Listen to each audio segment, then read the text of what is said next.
Welcome to Standing Up.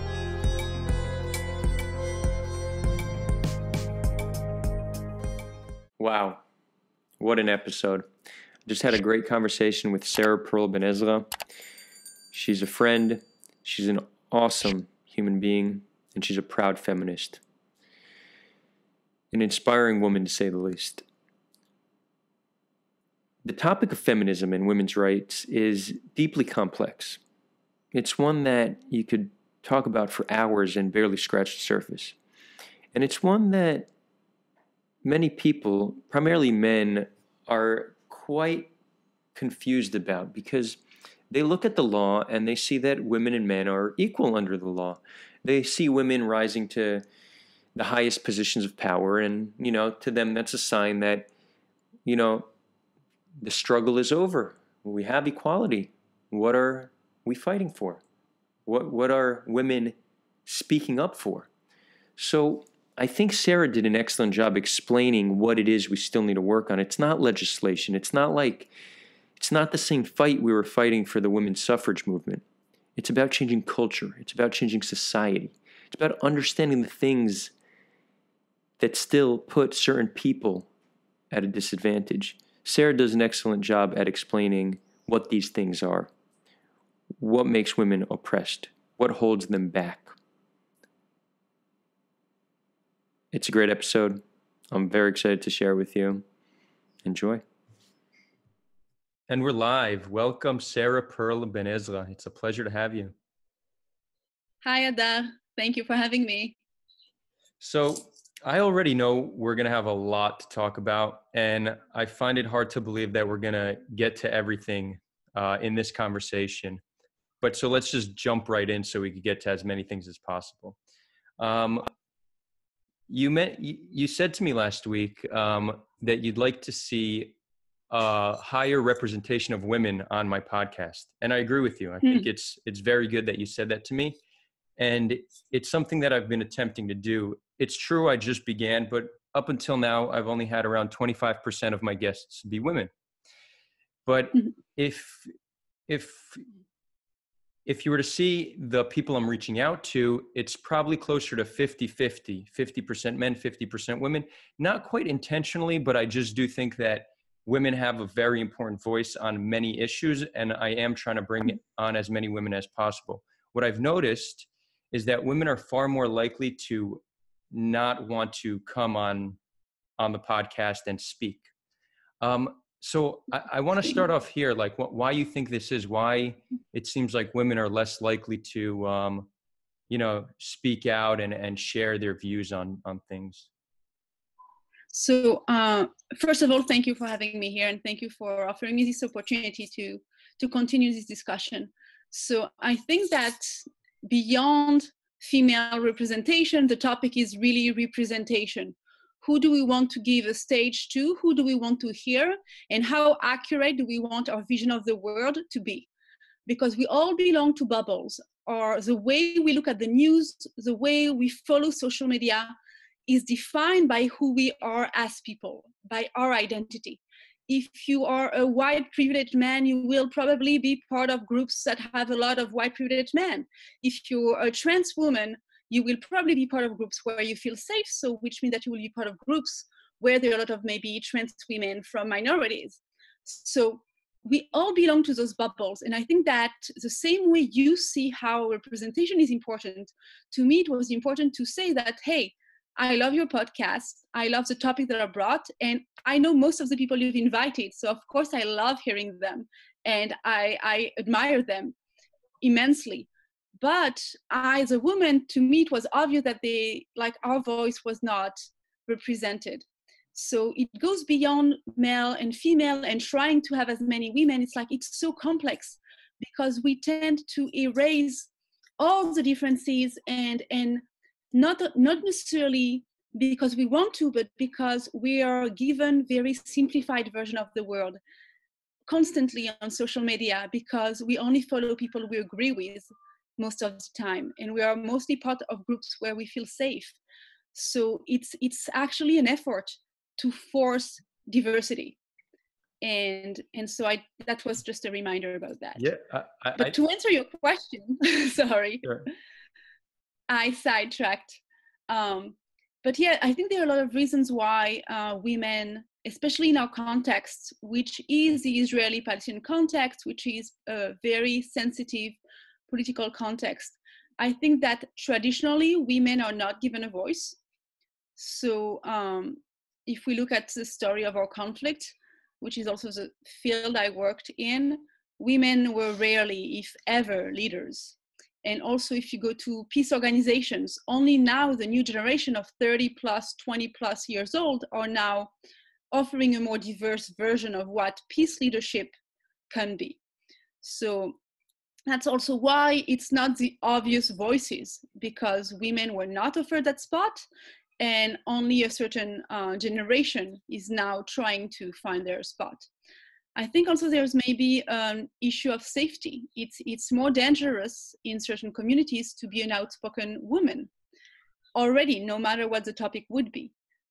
We live in a traditional society, we live in a traditional region, so it is more risky for women to speak up. And so that's why I wanted to ask you, so first, have you tried to maybe ask a few of them to talk together? Maybe it would also feel safer. And to offer the option of being anonymous while speaking. And that would be a first step. I'm not saying it would be ideal, but I'm saying it's a first step. And then also, you are like being a man reaching out, maybe you would like to pair up with female podcast host once in a while and see how this dynamic maybe would change, or if maybe it would bring more trust from potential female participants. But I would definitely soon send you names of potential podcast guests after our talk. Well, yeah, I really appreciate that advice. I haven't considered doing the reaching out and offering them to speak anonymously, but it is a great idea. And also doing it in group settings. I did have an idea down the line to do these bigger conversations with multiple people. It could be multiple women, or it could be a conversation between women and men, and try to find common ground. I think I just decided I want to be a little bit more well-established before I take it to the next level. And what you said about doing it with a female co-host, I think that's a great idea. I even have a dream of one day having a podcast dedicated to just the relationship between women and men. I even have a name for it. Cool. Babble of the Sexes. Very cool. Yeah, that's a TM. So if anybody heard that here, you know. About the points you made for why women are less likely to speak up. So first, it's you make a very good point that even if it's 50-50, that doesn't mean it's a cute cat. I also have a cat, and it's amazing how they love walking on keyboards. Like they do that. And I think that right now, with everyone being in isolation and everyone doing everything online, so many cats will become famous. You're right. So yeah, about fair representation, I noticed for my time speaking to as many women as possible, and since standing up, I've really made an effort to speak to even more women.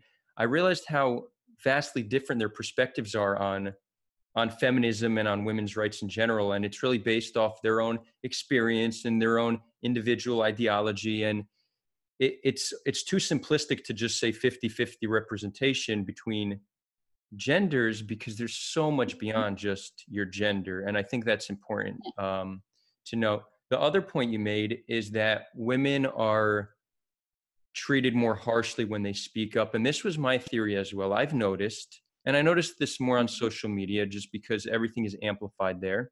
That's where you see the meanest of the mean. Women, when they have a strong opinion or opinion on anything, they are attacked. And it's primarily by men. They're attacked primarily by men.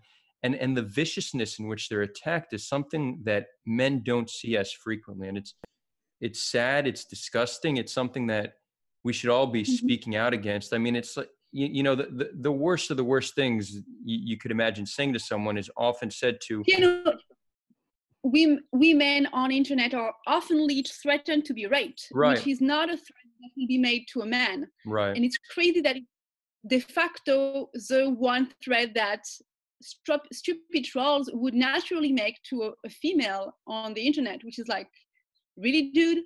Like, Right. you know what? Tell me I'm stupid. Tell me I'm worthless. Why do you have to go there? Right. So I'd say those are that seems to me to be a major point. It's not quite clear where this behavior comes from, because I find it hard to believe that these men are raised with this kind of upbringing. For example, I don't think if their mother or their sister found out that they're calling some woman a slut or wishing they get raped, I have a feeling their women, their mothers or sisters or the women in their lives would be mortified and disgusted if they heard the way they're speaking. So it's something that I don't even know is necessarily coming from the home. It may perhaps be something in the school system or in the media, on TV.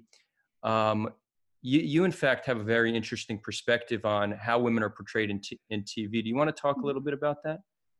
Sure. And I think that to answer to your interrogation as well, like where it comes from, I think it comes from all of the above, because it's how female are treated at home too.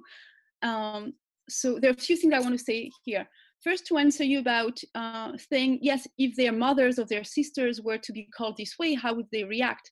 And I think it is a good argument, but also it shouldn't be the only argument, because it's problematic that to put men in a mindset where only mothers and sisters have to be respected. Right. I had an argument with a man 15 years ago, and he was very disrespectful to me and my roommate. And I told him, like, would you ever speak this way in front of your mother? And his answer was, my mother is the only woman I respect. Others, I don't care.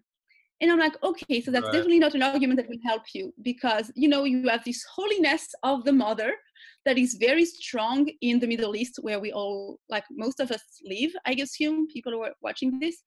And then, so beyond the holiness of the mother, you're going to be a slut. And so it's also problematic, and it's part of the culture. So where does it come from? It comes from all of the above. Yes, it comes from how many women can speak up around the family table.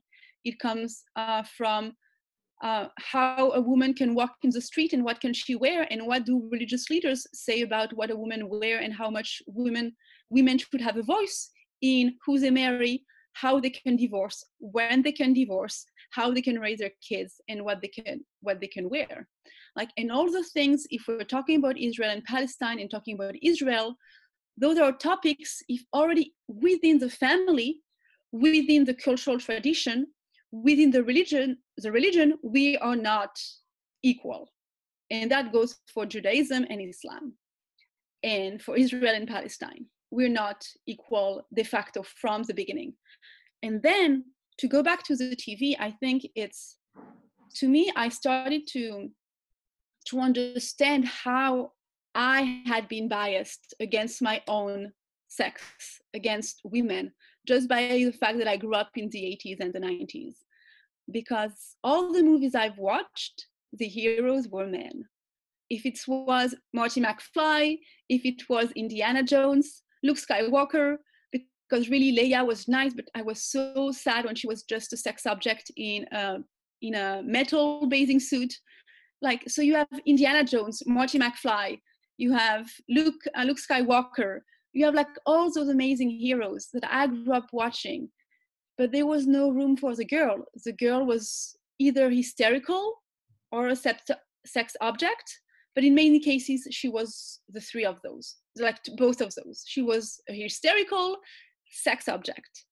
And you just have to watch a James Bond or an Indiana Jones to see what I'm talking about. And so there were very, very few strong female leads. And so when I was imagining about what was being a hero, well, I'm going to be Son Goku in Dragon Ball, or I'm going to be Marty McFly, but I don't want to be a girl because girls are just slowing down the plot, basically. They're on the side and they're screaming. And then I was very troubled with the success of Game of Thrones.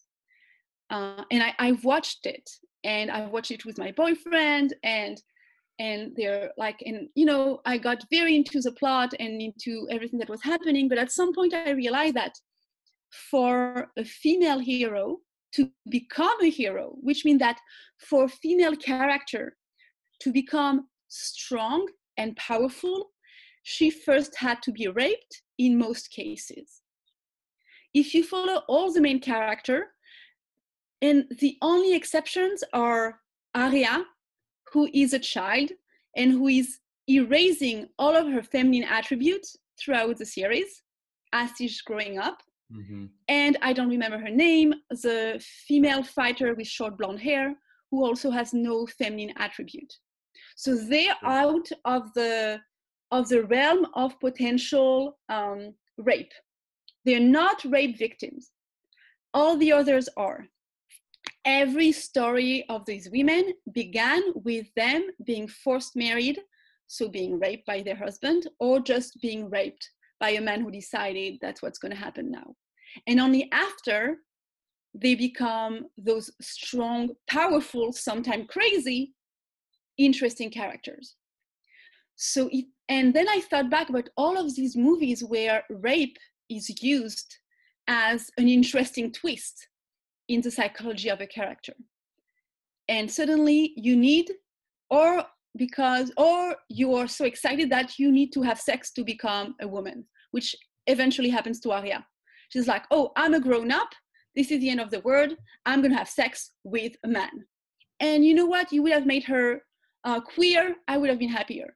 Because throughout the movie, the only validation of I'm a woman, like for female characters, the only validation has to go through a dick, which is like, okay, could this element be less central in everything we do and everything we think? And it was painful because then I started to rewatch all those movies and all those series that defined me. And it was just very bothering that rape was such a useful, cheap plot twist that was used to make a female interesting and hurt and powerful. So she was defined, her actions were defined by a dick, or that women were just sex object, hysterical, slowing down the man who was the real hero. Mm.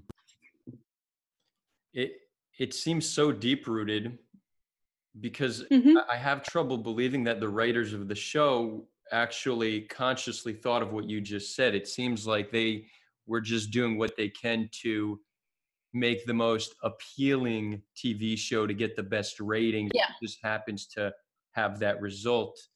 And it almost poses a challenge because sex sells, right?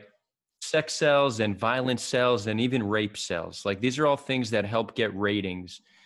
So I guess, I mean, it's such a good point that you make. And it's true that seeing that, then, you know, the millions of people who watch Game of Thrones, it changes the way they view women and the relationship between women and men. But you have kind of like, it's almost like the game theory of the entertainment industry. If nobody were to use sex and violence, then it would be fine. But if some people are using it, then everyone is like, feels the need to compete with that. And they want to compete with that show. So they then say, okay, you know, I want to make a successful show. So I'm going to include. Let's show boobs. Exactly. Yeah. And so, I mean, it's almost trickier than just, you know, changing culture, because there's actually a force at play. And the entertainment industry plays at our most primal self, and that primal self, as much as I think education can help, you know, change, you know, how much power our primal self has, as long as media is going to be tapping into it, it's almost like we're always going to be at this race to the bottom with like who's selling sex, who has the best clickbait, the most simplistic argument. It's not only in entertainment, it's in politics. We see this and in media. So to answer you, I want to say like I'm more optimistic because we're going back to the question of representation. And here in the topic of like pop culture is who is in the writing room? Who are the writers? And if you're looking at a series like Game of Thrones, the main author and then the main directors of the series are all white men. And let's take an example of a series I actually loved that I discovered on Netflix that was Sense8. So the writers were female, male, queer, straight, from like very diverse, not only cast, but also writing and directing and producing team. So in this series, and I really want everyone to watch it, there's a lot of sex in it, first of all. So it's not prude. It's not like, you know, the only answer to Game of Thrones is a little house in the prairie. No. Sense8 has a lot of very hot sex, but it is not, female are not objectified. The cast is incredibly diverse. We have trans, we have queer, we have Black, we have Asian, like, so certain, and everyone is empowered. It's against stereotypes. The sexiest, more virile man is queer. Like, so it's just opening up our definitions of what gender and sex are. It's not only you're either a weak female or you're a very strong, virile man. Suddenly it's everything in between. And these nuances are important. As soon as we're trying to simplify how the world works, it doesn't matter if it's on TV or if it's in politics. When you try to simplify things and only offer two versions of the truth, Black or white, it's dangerous and you're wrong. And you're erasing, you're hiding so much diversity, so much richness, and all the colors in between. And so I think that there's really like more than one or two models about showing sex, showing empowered characters, and talking about gender, because it's more than just, we have more than two options. Sex can be sexy, it can be empowering, it can, yes, grab your attention, but in a way that doesn't insult, diminishes, or feeds the rape culture. Okay, I think you've convinced me. You've given me more hope that we will see an improvement in these shows as we have more representation. I think there's something similar we've seen in the world of media. You know, with social media and the internet, we've seen really a form of like deterioration of media. It's all about clickbait and those short little snippets of sound bites and whatnot. And, you know, people creating content and investing thousands of hours in content, they want to get views. So they're like, okay, if other people are going to use clickbait, I should use clickbait. And that's what we see, that we really see people. It's, again, the game theory of media. We see it happening. Yes. But the past few years, we've actually seen a resurgence of this long form dialogues, which is essentially what we're doing. You know, I could have sat here and tried to do like a 2-minute clip about women's rights and put some music in the background. And I've done videos like that before, but I decided to not try to contribute to, you know, the deterioration of media and help bring back this long form conversation. So that's what we're doing here today. And I think what you said is true about that happening in the world of entertainment as well. It seems we still have a bit of work to do, though. There's a lot of work to do, and it begins with education. It continues with awareness, and it's hard because right now most of the decision makers, if it's at the head of TV channels or in our governments, are old men. And so for our voices to come from the ground to their situation of power, we need to be very loud, and we need to have allies, because at the end of the day, equal and diverse representation doesn't only serve female and minorities. It's really about being positive and empowering and safe for everyone.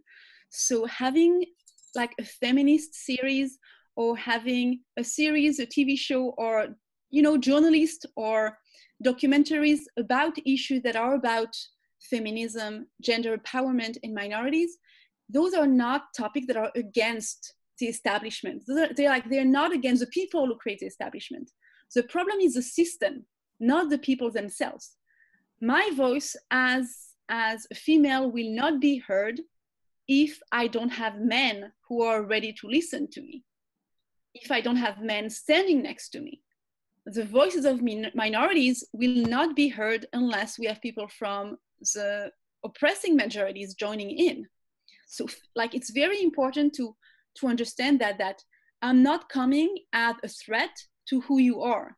I'm coming as a critical voice toward what exists, because it is reducing who I am as a person.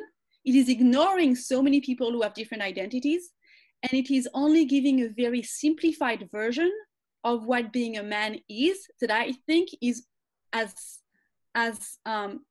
hurtful to men than it is to other people, other humans. And so this call for more representation and diversity and more voices to be heard is not a threat against anyone, unless you really like oppressing people. But that's another issue, and it's not about your gender.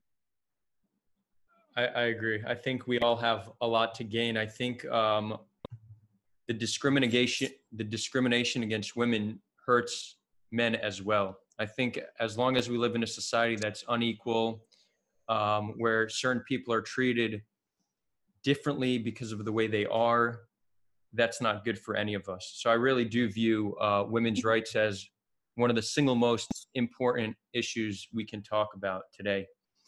What? And it goes even deeper. Sorry, All good. I interrupted you. All good. It goes even deeper because this reduced version of what a woman is supposed to be and how quiet and discreet she's supposed to be, so goes together with the male alternative, which is this very reducing as well version of what a male should be, and that is very intertwined with toxic masculinity. And I see that very strongly in our country, where there's like, to be a man of value, you have to be, if you had been in the military, you have to be strong physically, you have to be pushy, you have to not, like, you don't have any emotions, crying is for girls. You, like, it's very intertwined with violence and with being stronger than the other, like being an oppressor. That's how we define virility and masculinity of value in our region of the world, but also all around the world.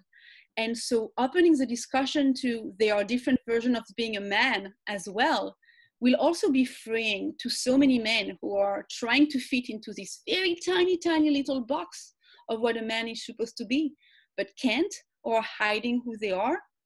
And at the end of the day, I want men to cry, because you're people, you're humans, you have emotions, you should be allowed to be sensitive. And it's not strength and courage have nothing to do with gender. And that would be so liberating, both for, you know, for everyone on the gender spectrum to actually hear and acknowledge and live. Like, courage and value and strength have nothing to do with what you have between your legs. Well put.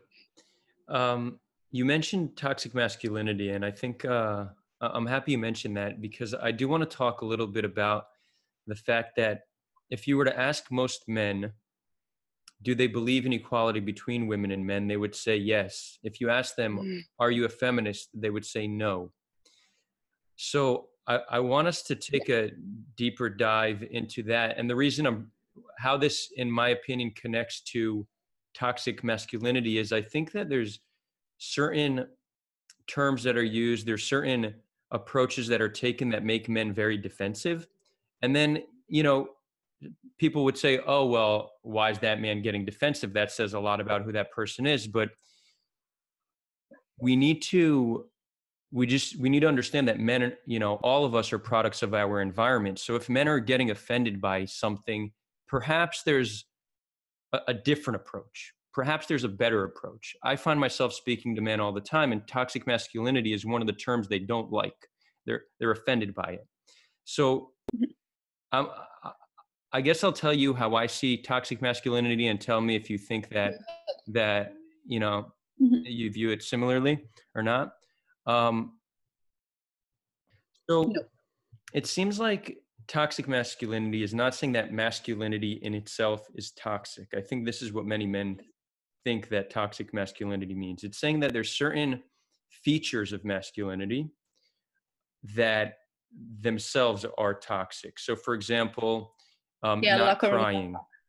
crying, speaking certain way about women, the whole idea of locker room talk, which right, which I'll admit I've engaged in my whole entire life. It's something that I've worked to behavior I've Hey, worked to yeah. change because I understand that how you speak behind closed doors affects how you act or view people and things right in the real world. So I've worked tremendously to change it, and I'd be lying to say I never engage in it. I still do, and the reason I'm saying this is because I want both both men and women viewing this to understand that there's a process that we all need to go through. I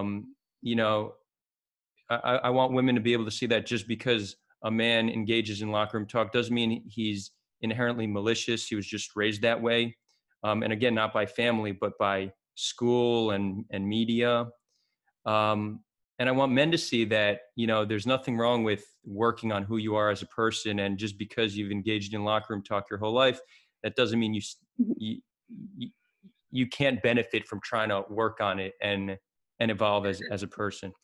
Um, and if anybody's upset with me that I still engage in it sometimes, feel free to chew me out in the comment Yeah. section. I'll accept it. So Mhm. I think those are some features of masculinity that are toxic.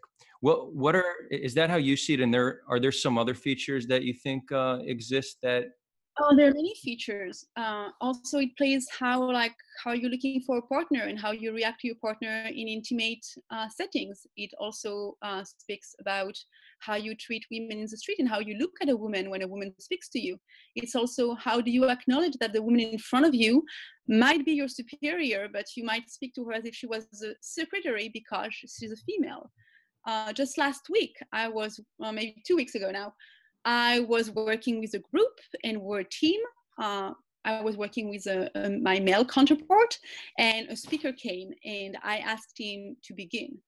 And he looks at me and like, no, I'm waiting for the man in charge, because he already talked to my colleague, who is an older man. And so to him, like, he didn't even look at me in the eyes. I came to him, I asked him very nicely, okay, I think everyone is here, we can begin. He's like, no, but I want to wait for your colleague. Or no, he didn't say colleague, he said his name, like, I want to wait for him. And I'm like, no, but I'm asking you now to begin. Like, I'm in charge as much as he is. So what I was doing by coming to you was telling you, dude, do your job, it's time to begin. It doesn't matter if my colleague is here or not. But it like, to me, like, the way he looked at me was obvious that I was not in charge. And it's like, when you have all those stories of like telling a story, but like, it's those riddle where there's a doctor and the answer is actually that the doctor is a female in the story, and that most people don't even imagine that a doctor in a story can be a female. And we want to change that for kids. We want to have more representation. So in 10, 20 years, if we tell the same riddle to a group of people, more people will think that the doctor can be a female. That was just sidetracking. It's like, I find it's a riddle about a doctor saving a life, and like, the doctor realized that it's their son on the table, and at the end, like, you have to understand how is it possible, blah blah blah, because the father brought the kid to the hospital, and everyone like kind of finds like questions of like adoptions and stuff. Like, no, just doctor is a woman. Anyway, it's like this stupid riddle, but most people will find adoption answers before thinking of the doctor can be a female or the doctor can be another man, and it's a gay couple. And because it's so, what I'm trying to say that those simplified version of female and male and of society at the end are so deeply rooted within us.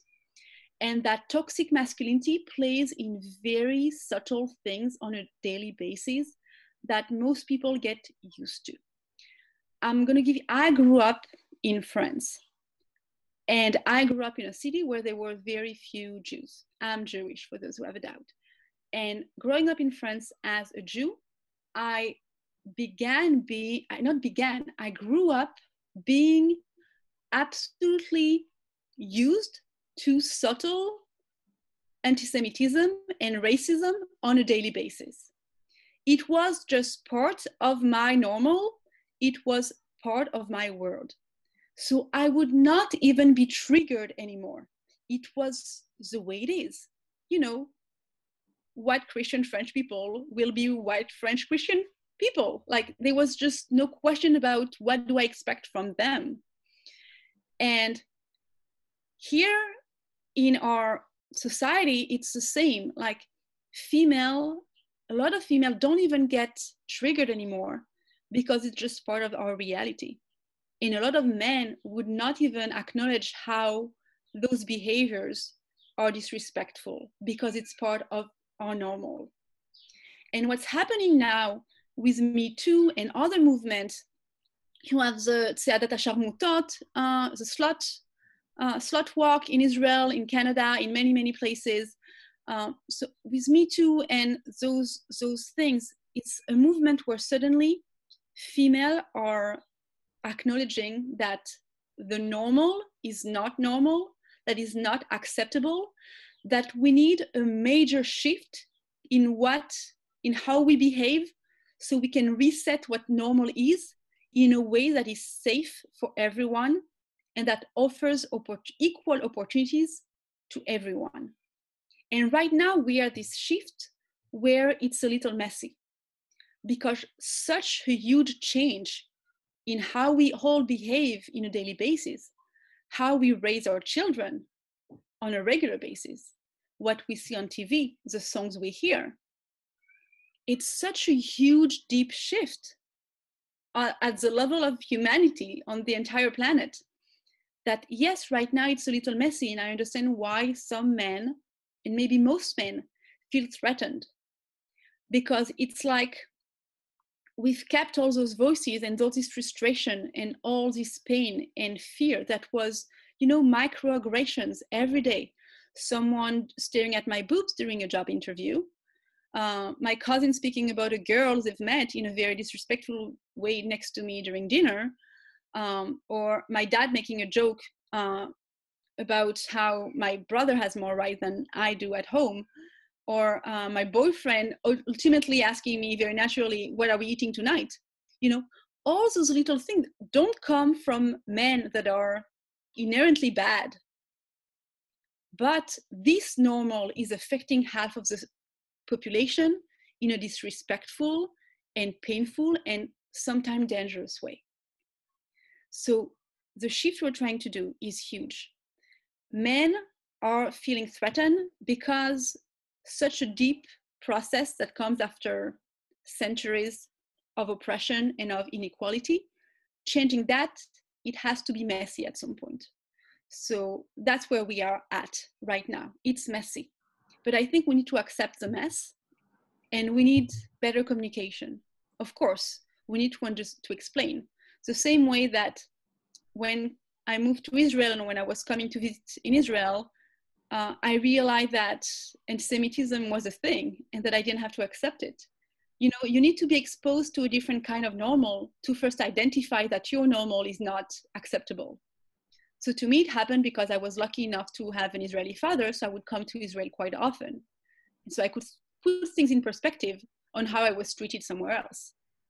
So we need to create those spaces where normal is not normal anymore, where women are not looked at as pieces of meat, where the voice of a woman is heard as much in a meeting than the voice of a man.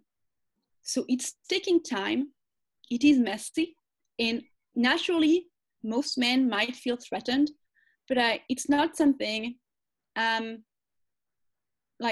think it's okay, because I think it's part of the process. And of course, we need better communication because at the end of the day, we want men to listen. Me Too is amazing. and it's liberating. And finally, we're starting to hear voices of women. But what we're not working on enough as humans is how are men ready to listen to those voices. Right.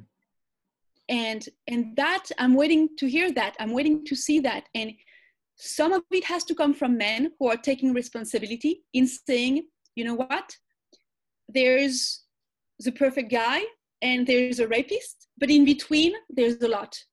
And I might have been in between once in a while. So I might have been part of the problem.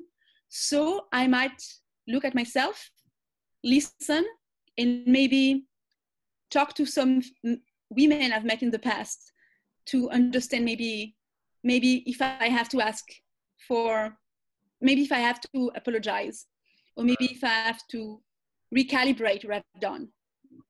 And I really hope that that will be the next stage where, yes, women are speaking, but they need to be listened to, and there need to be room for reaction of men who are taking responsibility and who are therefore welcomed as allies. Because of course we want men to be standing next to us. I'm a feminist, I'm not against men. I need men to listen to me. I need men to rethink how they behave. I need men to be amazing fathers to their sons and daughters. I need men to be good, respectful partners. And I need men to feel safe as well in the diversity of their masculinity. And I hope that that will be the next step. I hope that now it's a bit messy and there are a lot of voices and it feels like a threat. But ultimately, men need to be ready to listen, to feel maybe uncomfortable at some point, but then they will find voices to also listen to them once they listen. Do you think that currently the way the conversation is being had is effective in allowing men to see how women are discriminated against or how they're treated, and that it opens them up to changing? I think it really depends. Sadly, I think feminism is giving a bad name in a lot of mainstream media because it is being seen as an extremism. Right. And it is so incredibly wrong because feminism is not killing anyone every day. Mm-hmm. Toxic masculinity and hatred towards women is killing every day, a few times a day in the world. So the violence and the issue and the thing we need to fix is not on the side of feminism. It's on the side of violent, if you don't want to call it toxic masculinity, it's like violent masculinity that is valued, that is encouraged, that is protected. I mean, it took dozens and dozens of voices to push Weinstein to a trial. And it took many, many years. Like it's not easy. And feminism is just asking for justice. And justice is that hard to gain. So having mainstream media and certain groups that so-called anti-feminist, picturing feminism as an extreme ideology, to me is incredibly painful and so inaccurate, because again, the violence is not on that side. Yes, it is a ship that is painful and troubled, but the violence is really happening on the other side of the spectrum. And so, yeah, the discussion could be better. I agree. We need better communication. We need, some pedagogy on how we reach to more men, and how, it's not against you, but I want you to hear. I'm going to do another comparison. So I worked with Israelis and Palestinians. That's my job. We do dialogue sessions. We do workshops. We put Israelis and Palestinians together in a room. I work with teenagers and with adults. Within the context we are working in, it is clear that there is imbalance in the conflict, that Israel is the stronger side and that Palestinians are the ones suffering the most on a daily basis. So when we put Israelis and Palestinians together and that we want them to have dialogue, necessarily at some point it will feel horrible for Israelis because they are on the bad side, because suddenly they have to acknowledge that they are the one who have more responsibility towards the suffering of the majority of the other side than the opposite. And it doesn't mean that all Israelis are bad. It doesn't mean that all Israelis in the rooms are racist. Mm-hmm. It doesn't mean that all Israelis are pro-occupation and against human rights.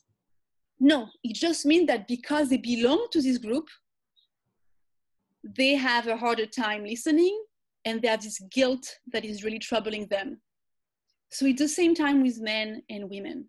If we put all of us in the same room, because there is an oppressed and an oppressing side, because traditionally men have been given more power, and because female haven't been given a voice, the discussion will be harder for men, because suddenly there is this, we are in the dialogue, we're trying to put back the balance in, so it's going to be harder for men because they need to acknowledge their responsibility. And even if not every man in the room is a rapist, they do belong to that system of oppression that gave them an advantage. And it's hard to hear, it's hard to acknowledge, because it doesn't mean that they've been happy and that they've had a very easy life. Right. But they've benefited of a system that oppressed the other side. Right. I think that, you know, as a man who, you know, often, you know, hears different perspectives from different women, and I really, as somebody who's really trying to be open to all the perspectives and truly understand what the people I'm speaking to are saying, what women are saying, I've noticed that there's certain approaches that are easier for me to hear. And I think what makes the distinction is when points are made and it's kind of like it's made as if there's this collective blame that all men bear some responsibility for. I think that's when men start to shut down, because many men would say, well, maybe women are oppressed, but I've done nothing in my life to oppress women. I was born into a system that puts women into a disadvantage, and I have no more control over this system being built than the woman who is oppressed by the system. And to view me as just an oppressing man is really, it's blaming me for something that I'm not, and it's also stripping me away from my individuality, because that says nothing about me as a person or how difficult my life may be. So I think that's what many men see. I have a feeling that if we could somehow find a way to take out the blame, but just kind of approach it as we all have a responsibility to do what we can do to make a difference, I have a feeling men would be more open to hearing that. And again, this is me thinking out loud. This is me as a man who sometimes I see a feminist say something and I'm very open to it. And then another time I see a feminist say something, I'm like, but what did how's that my fault? And again, this may be just my own bias, but if this is how I see the world, I'm sure there's many, many other men like me. And I think that there is a brand of feminism, and maybe it's not even right to call it feminism, but there's a brand of feminism that seems to be anti-male. Now, I don't think that I know that they're not the majority. I know that they're the minority. I know this from experience. The women who actually have some kind of disdain towards men are the minority, but they do happen to be some of the loudest voices. So it gives many men the impression that it's like feminism, that's not equality, that's anti-male. So these are two challenges I see in the approach. And, I want to know your thoughts on that and what you think we can do to have these better conversations. So first of all, we have to understand the change won't happen overnight. It is a process. Humans are creatures of habits. When we change those habits, it takes time and it can be messy. As I said, I think we're at the messy period where a lot of men will feel threatened, and when all those voices of the women are going all directions, and some can be hurtful, some of them are not easy to listen to, but I think it's part of the process and we need to be patient with that. So the changes won't happen overnight. So that's one thing. And accept the messiness of this stage of the process. I also think that there's a lot of work still to do, because men are not the only challenge that feminism has to face. A lot of women are also having a hard time acknowledging that they were victim of a system of oppression. I mean, so many white women voted for Trump in the US. And I think it says a lot on how the brainwashing of our societies can affect people. It's like, how many mothers also raise their girls to be anything else but mothers? It's still very rooted. So first of all, I think that it's important to present the fight for gender equality as something more nuanced and complicated than men versus women. It's not that. It's equality versus old habits. And changing habits is scary for a lot of people, no matter if you're a man or woman or anything in between. So that, I think, first, that's the thing that has to be presented. It's not male versus women. It is pro-equality and pro-diversity and representation, and admitting that every single voice has the same value. And I think that the effort has to be done on both sides, but I want to ask more from men, because they've had it. It doesn't mean that the life of every man has been easy. Of course not. There is room for more than one victimhood in any room. It's the same when I work with Israelis and Palestinians. If we put female and men together in the same room and everything in between, there's room for more than one victimhood. We just have to understand that it's not a contest, and that, yes, I can hear the victimhood of the men who also maybe as a queer man was not valued as much as a straight man, that maybe as a boy was not allowed to cry, that maybe feel that there is too much pressure on him to be the provider of his family. Of course there is room to hear that. But I want men to acknowledge that they still had more opportunities, and that on a daily basis they felt safer than women. We have to acknowledge the imbalance. We have to acknowledge, and men have to acknowledge, the rooted injustices that females face on a daily basis. Of course, I will have time to hear about your victimhood, and I will have empathy even. But you need to acknowledge that it was not fair game. That you've never been objectified just because you were walking down the street. That you were not grabbed in public transportation on a regular basis. That you were not put at the end of the table just to wait to the dishes at the end of the family dinner. And all those microaggressions that our women are facing on a daily basis, we need men to acknowledge them. It's not only the rapist that is the issue. It's much deeper and diverse than that. So yes, I will hear your story of victimhood, and I'll acknowledge it, but you need to acknowledge the imbalance, the fact that it was not fair game, and then you will see that the new system we want to create will benefit you as well. So to me, that's a dialogue that needs to be done. I think if we are ready to listen to nuances and read everything that is really written, so many feminists and feminist groups are talking this language. And I really want to see more men like showing up at meetings, joining groups about female and about feminism, because they will see that those are not scary groups, that are not men-hating groups. Like, I want you also to talk about those issues to the women you know. Maybe that will feel safer. Talk to your sisters, talk to your friends, your girlfriends. Invite your girlfriend and her friends for a talk and to educate you on like what they're going through. And I'm sure they would be more than happy to also listen to your side of the story. They won't blame you, but they want you to understand. And it's a process. It takes time. We need to be patient, accept the messiness of it at times. But it's a necessary process, because as a woman who grew up as a minority from a very traditional family from North Africa, my voice was not heard My voice was not valued. I was constantly looked at as a sexual object as soon as I stepped away from my house. I had to think about what I'm going to dress, what I'm going to wear, thinking about, do I go to this party because it will finish late and then I will have to go back home? This is something I had to think on a daily basis that most men don't have to think about.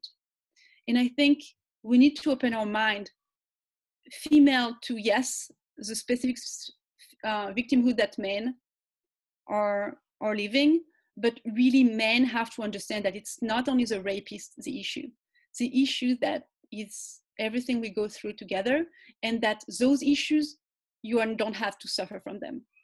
The fact that I'm being grabbed, I'm being looked at, I'm being discriminated against, I'm not given a voice, I'm not given a job, I'm not treated as a professional, you don't see that.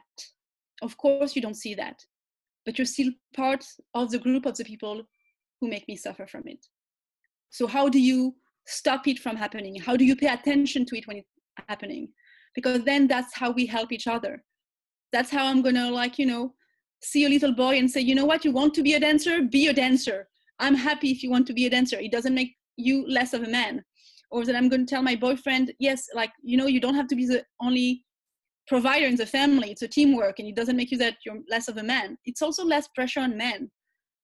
But we need, like, for us, it's not only pressure, it's about safety and being seen. And I think that when men will be ready to see that and take responsibility and maybe, reach out to the female around them, to the women around them, and maybe stop something from happening, call their male friends on something happening in the room, then that's where we're going to be able to work together, really.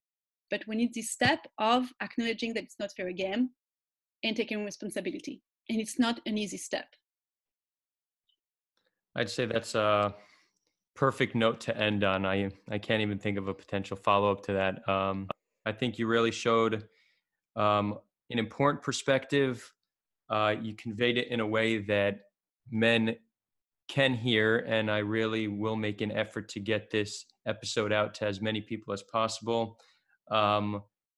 I also would love to have you back on because, it's already been close to an hour and we're just scratching the surface. There's still so much more to talk about. Is there anything else you'd like to say before we wrap up?